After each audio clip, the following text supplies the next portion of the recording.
ఇన్ఛార్జీల మార్పుపై వైసీపీ కసరత్తును వేగవంతం చేసింది. తాడేపల్లిలోని సీఎం క్యాంపు ఆఫీసులో ఇన్ఛార్జీల మార్పుపై మంత్రులు, ఎమ్మెల్యేలతో సీఎం జగన్ సమీక్షించనున్నారు. దీంతో మంత్రులు, ఎమ్మెల్యేలు సీఎం క్యాంపు ఆఫీస్కి క్యూ కట్టారు. మంత్రులు బొత్స సత్యనారాయణ, అమర్నాథ్తో పాటు అవరిగడ్డ ఎమ్మెల్యే సింహాద్రి రమేష్, ఎమ్మెల్యే కాసు మహేష్ రెడ్డి, మేక ప్రతాప్ సీఎం క్యాంపు ఆఫీస్కి వెళ్లారు.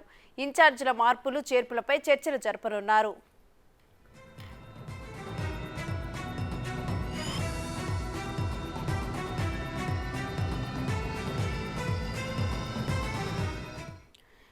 ఇక దీనికి సంబంధించిన మరిన్ని లైవ్ అప్డేట్స్ని మా ప్రతినిధి శివ అందిస్తారు.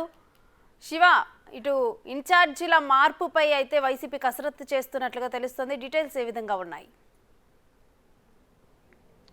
శ్రీ మొత్తం మీద చూసుకుంటే 5వ జాబితాకు సంబంధించి వైఎస్ఆర్సీపీ పూర్తి స్థాయిలో కూడా మార్పులు చేర్పులకు సంబంధించి శ్రీకారం చుట్టే ప్రయత్నం చేస్తోంది. ఈ ప్రయత్నంలో భాగంగానే కొద్దిసేపు క్రితమే ఏపీ సీఎం ముఖ్యమంత్రి క్యాంపు కార్యాలయానికి గురజాల ఎమ్మెల్యే కాసు మహేష్ రెడ్డి, నూజివీడ్ ఎమ్మెల్యే ప్రతాప్, అలాగే మవనిగడ్డ ఎమ్మెల్యే సింహాద్రి రమేష్, అలాగే మంత్రులు బొత్స సత్యనారాయణ, అలాగే గుడివాడ అమర్నాథ్, కొద్దిసేపు క్రితమే కర్నూలు జిల్లా బనగానపల్లి ఎమ్మెల్యే కాటసాని రామిరెడ్డి కూడా ఆయన రావడం జరిగింది. సో ఓవరాల్గా చూసుకుంటే మార్పులు చేర్పులకు సంబంధించి వైఎస్ఆర్సీపీ కసరత్తు చేస్తున్న పరిస్థితి కనిపిస్తోంది. ఇప్పటికే మంత్రి గుడివాడ అమర్నాథ్కు సంబంధించి కూడా ఆయన అనకాపల్లి నియోజకవర్గానికి సంబంధించి వేరే వారిని ఇన్ఛార్జిగా ప్రకటించిన పరిస్థితి కనిపిస్తూ ఉంది. ఆయన ఎక్కడి నుంచి పోటీ చేయాలి ఏమిటి అనే దానికి సంబంధించి మమ్మరంగా కసరత్తు జరుగుతూ ఉంది. మరొక వైపు ఇప్పటివరకు విడుదల చేసిన 4 జాబితాలకు సంబంధించి కూడా మరోసారి కొన్ని అభ్యర్థులు, దాదాపుగా 15-16 మంది అభ్యర్థులకు సంబంధించి కూడా మార్పులు చేర్పులు చేసే అంశానికి సంబంధించి కూడా ఏదైతే పూర్తి స్థాయిలో మరొకసారి రీసర్వే చేయాలని చెప్పి కూడా అధిష్టానం భావిస్తాం. దానిలో భాగంగానే నిన్న ప్రారంభమైనట్టు తెలుస్తూ ఉంది. దానికి సంబంధించిన రిజల్ట్ ఈరోజు సాయంకాలానికి కానీ రేపు కానీ ముఖ్యమంత్రికి చేరే అవకాశం కనిపిస్తూ ఉంది. ఆ తర్వాత అందులో మార్పులు చేర్పులు ఏమైనా ఉంటే కనుక మార్పులు చేర్పులు చేయడంతో పాటు రేపు కానీ ఎల్లుండి కానీ 5వ జాబితాకి సంబంధించి విడుదల చేసే అవకాశం కనిపిస్తూ ఉంది. 5వ జాబితాకి సంబంధించి కూడా 10-15 మంది శాసనసభ్యులు, అలాగే 5-8 మంది లోక్సభ అభ్యర్థులు ఉండే అవకాశం కనిపిస్తూ ఉంది. 2 కలిపి 20-25 మంది అభ్యర్థులతో 5వ జాబితా విడుదల చేసే అవకాశాలు కనిపిస్తున్నాయి. 6వ జాబితాకి సంబంధించి ఈ నెల చివరి నాటికి విడుదల చేసే అవకాశాలు అయితే ఓవరాల్గా కనిపిస్తున్నాయి. ఈ నెల చివరి నాటికి వైఎస్ఆర్సీపీ అభ్యర్థుల జాబితా పూర్తి చేయాలని చెప్పి కూడా వైఎస్ఆర్సీపీ పూర్తి స్థాయిలో కూడా సిద్ధమైంది. దానికి సంబంధించిన కసరత్తు అయితే ఇప్పటికే ముమ్మరంగా చేస్తూ ఉంది రేణుశ్రీ.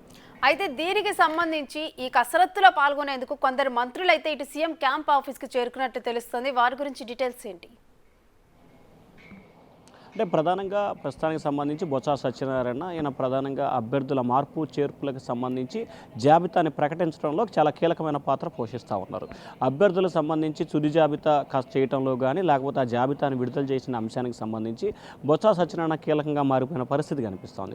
సో ఈ నేపథ్యంలో బొత్స సత్యనారాయణ ముఖ్యమంత్రి క్యాంపు కార్యాలయానికి చేరుకోవడం జరిగింది. అలాగే మంత్రి గుడివాడ అమర్నాథ్ కూడా ఇటీవల కాలంలో జరిగిన పరిణామాల నేపథ్యంలో అతనికి సంబంధించి అనకాపల్లికి సంబంధించి వేరే వారిని ఇన్ఛార్జిగా ప్రకటించారు. అయితే ఆయనకు మాత్రం ఇంకా ఎక్కడా కూడా సీటు కేటాయించిన పరిస్థితి కనిపించింది. ఈ నేపథ్యంలో తనకు సంబంధించిన ఒక క్లారిటీ కోసం కూడా ముఖ్యమంత్రి కార్యాలయం పిలిపించినట్లు కూడా తెలుస్తూ ఉంది.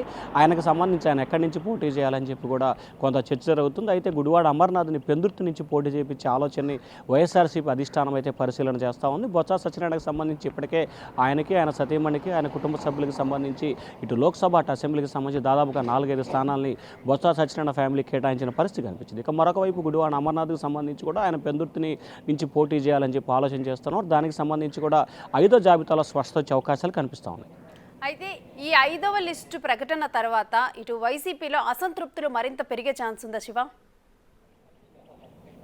అంటే ఇప్పటికే దాదాపుగా 4 జాబితాలకు సంబంధించి కూడా 58 మంది అసెంబ్లీ అభ్యర్థులు, దాదాపుగా 10 మందికి సంబంధించిన లోక్సభ అభ్యర్థుల్ని వైఎస్ఆర్సీపీ ప్రకటించింది. దీంట్లో దాదాపుగా 25 మందికి సిట్టింగులకు అవకాశం కల్పించలేదు. మరొక 20-25 మందికి అటు నుంచి ఇటు మార్పులు చేర్పులు చేశారు. ఇప్పటికే అసమ్మతి తీవ్ర స్థాయిలో చేరిన పరిస్థితి కనిపిస్తూ ఉంది. పలువురు ఎమ్మెల్యేలకు సంబంధించి జనసేన, టీడీపీ, కాంగ్రెస్లో చేరేందుకు కూడా క్యూ కడుతున్నారు. ఇప్పటికే టీడీపీకి సంబంధించి పలువురు ఎమ్మెల్సీలు, పలువురు ఎమ్మెల్యేలు టీడీపీలో దాదాపుగా 6-7 చేరారు. అలాగే జనసేన ఒక ఎమ్మెల్సీ కూడా చేరారు. మరొక ఎంపీ కూడా జనసేనలో చేరబోతున్నారు రేపు ఎల్లుండిలో. అలాగే పార్థసారథి, అలాగే రక్షణ నిధికి సంబంధించి మరికొంతమంది ఎమ్మెల్యేలు కూడా తెలుగుదేశం పార్టీలో చేరేందుకు ఇప్పటికే రూట్ మ్యాప్ను ఖరారు చేసుకున్నారు. మరికొంతమంది ఆళ్ల రామకృష్ణారెడ్డి ఇప్పటికే కాంగ్రెస్లో చేరారు. మరికొంతమంది కూడా ఇటు టీడీపీ, అటు వైసీపీ నుంచి టీడీపీ, జనసేన, కాంగ్రెస్ 3 పార్టీల్లో చేరేందుకు కూడా పూర్తి స్థాయిలో ఆయా ప్రాంతాలకు సంబంధించి అక్కడ ఉన్న సామాజిక సమీకరణలు, అక్కడ వారికి సంబంధించి బెర్త్ కన్ఫర్మ్ చేసుకున్న ప్రయత్నంలో పడ్డారు. ఎక్కడ ఎవరికి అవకాశం అవకాశం ఉంటే అక్కడ ఆ పార్టీలో చేరేందుకు కూడా సిద్ధమవుతున్నారు. మొదటగా తెలుగుదేశం పార్టీలో చేరాలని చెప్పి చాలామంది నిర్ణయం తీసుకున్నారు. అక్కడ కనుక అవకాశం లేకపోతే జనసేన, అక్కడ కూడా అవకాశం లేకపోతే ఇక్కడ వైఎస్ఆర్సీపీలో ఉండలేక ఖచ్చితంగా కూడా కాంగ్రెస్ వైపు పయనించే అవకాశాలు స్పష్టంగా కనిపిస్తూ ఉన్నాయి. Right, thank you Shiva.